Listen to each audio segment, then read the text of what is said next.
Dalam Bapa dan Putra dan Roh Kudus. Amin. Bapa di surga, kami ucap syukur dan terima kasih bahwa kau beri hukum peraturan dalam 10 perintah Allah dan hukum-hukum yang lain.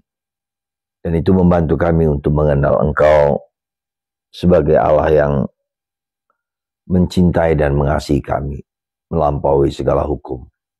Tapi kami perlu untuk menjaga hukum peraturan yang kau berikan kepada kami. Terpujilah namamu kini dan sepanjang masa. Amin. Para saudara, ada dua sisi yang penting dalam hidup kita. Hukum, peraturan, ketetapan itu penting untuk membuat hidup bermasyarakat kita, bersosial kita menjadi baik. Ya. Tanpa hukum menjadi kekacauan luar biasa. Maka ketika hukum diputarbalikkan akan terjadi chaos dalam masyarakat kita. Dan itu yang terjadi, kita bisa melihat dalam kehidupan masyarakat kita akhir-akhir ini ketika orang memutarbalikkan hukum dan menggunakan hukum untuk peraturan untuk hidup seseorang atau pribadi seseorang. Ya.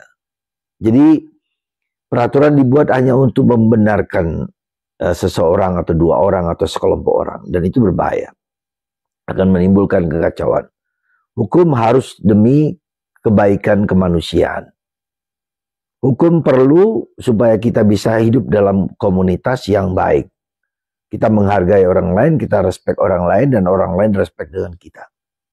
Itulah peraturan yang hukum yang baik, bukan demi kepentingan sekelompok orang dan cita-cita seseorang membenarkan peraturan untuk membuat supaya mereka bisa menjalankan tugas dengan baik. Dan itu terjadi dalam masyarakat Indonesia akhir-akhir ini.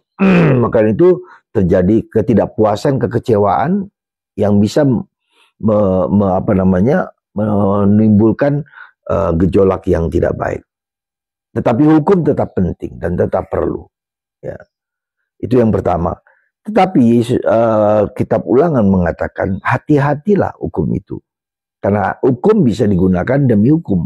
Ya. Berbahaya juga misalnya kan hukum demi hukum. Dan itu terjadi juga pada masyarakat Yahudi yang melarang orang, misalnya sebagai contoh, melarang orang untuk berjalan 100 langkah pada hari Sabat. Tidak boleh membantu orang lain yang berkesulitan ketika hari Sabat.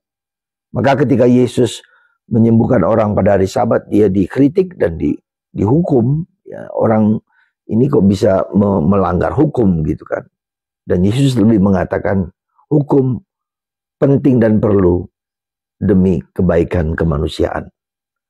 Karena itulah maka para saudara, apa yang sebaiknya dan seperlunya kita perhatikan. Roh hukum itu yang harus kita perhatikan. Bukan hukum letterlock. Bukan hukum yang sekedarnya, hukum demi hukum, ya, tapi hukum demi kemanusiaan. Maka ada kekecualian, ada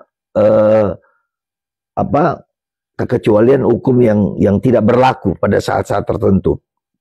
Misalnya, katakanlah pada hari Sabat orang memang mungkin tidak boleh menjauh berapa langkah atau berjalan berapa langkah, tetapi kekecualian kalau ada sesuatu yang lebih penting, lebih parah, ya lebih bisa membantu. Jadi ada kekecualian. Maka dalam belajar bahasa Latin kita mengenal adanya hukum kekecualian. Ya, ada bagian-bagian tertentu yang tetap berlaku sesuai dengan peraturan, tetapi ada bagian kekecualian yang harus yang tidak sesuai dengan peraturan tersebut. Jadi para saudara, apa penting dan perlunya bagi kita dengan hukum dan peraturan?